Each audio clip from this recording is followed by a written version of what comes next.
When I first started out with modulars, I had a horribly imbalanced system. Like, my system had oscillators, VCAs, there were sample and holds, LFOs, all that stuff was in there. I just didn't really have any sequencers. And it was really, really annoying trying to get melodic contents out of a modular system when there was nothing which I could actually control to make melodies with it. So I had to figure out a way around that, and I found this one little trick. I'm going to share with you how you can make melodies or arpeggios, rather, without really having a sequencer. And we're going to be using a bunch of modules on this side of my system. We're going to be using a sample and hold, an LFO, an attenuator, and a Quant Sizer. So I'm just going to demonstrate everything as we go. So bear with me. It doesn't take very long. So let's see what happens. My oscillators, they have a 1 volt per octave input, and I can feed it any voltage that I want. So let's feed it with whatever, like, for example, this LFO over here, and see what it sounds like when I hit start on my sequencer. Well, it sounds pretty random. The reason for that is that an LFO is basically sending a voltage from negative whatever to positive whatever. Like, peak to peak, it's quite a range. And that full voltage range is what's being swept through these oscillators, which are responding to 1 volt per octave.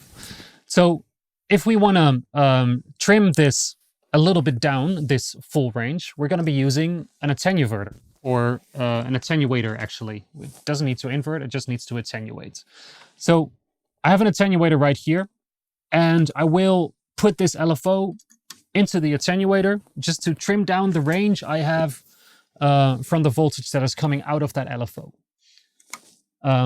So the full peak of this LFO is now going to be trimmed down. Instead of going all the way to its maximum peak and minimum peak, it's going to trim it down to, let's say, for example, +1 or -1 volt. So let's listen to what that does.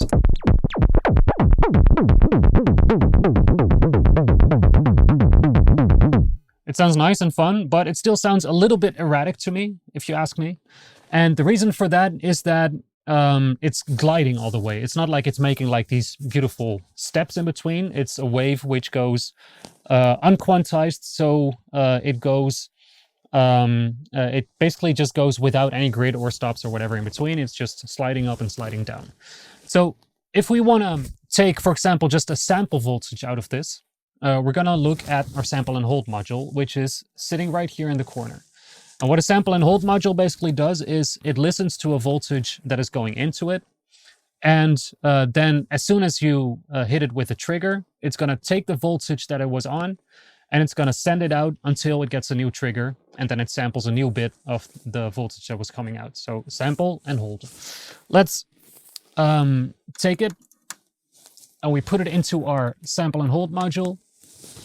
We're going to take the output from the sample and hold module and feed it into our oscillator, which is right here again. And we're going to feed it with a trigger, namely the same trigger that we're using to hit the envelope on our synth voice. Let's do it and see what happens.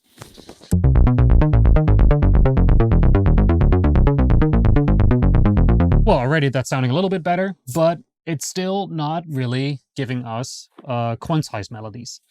And if we want to use those, if we want to do something with that, then we're going to be using a Quant Sizer. Now, a Quant Sizer, what does this do is, very simply put, it makes sure that the voltages that are going into the Quant Sizer will come out responding to a scale or a set of voltages that you actually do want to use. So let's say, for example, that we have this Quant Sizer set up right here.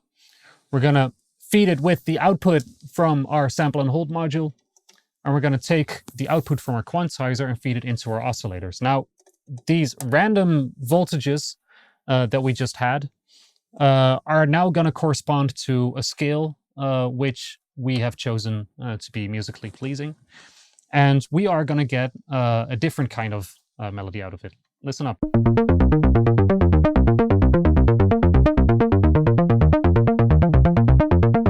Well, that's starting to sound a lot better. Now, if we want to change up our melody a little bit. There's a couple of things that we can do. We can change the speed of our LFO, for example, which is basically going to give us a different set of voltages to sample from, corresponding to the trigger moments.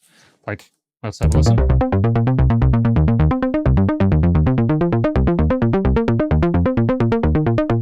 You can change the attenuator by opening it up more. It's gonna give you a bigger range of voltages, so it's gonna go higher and it's gonna go lower. Listen up.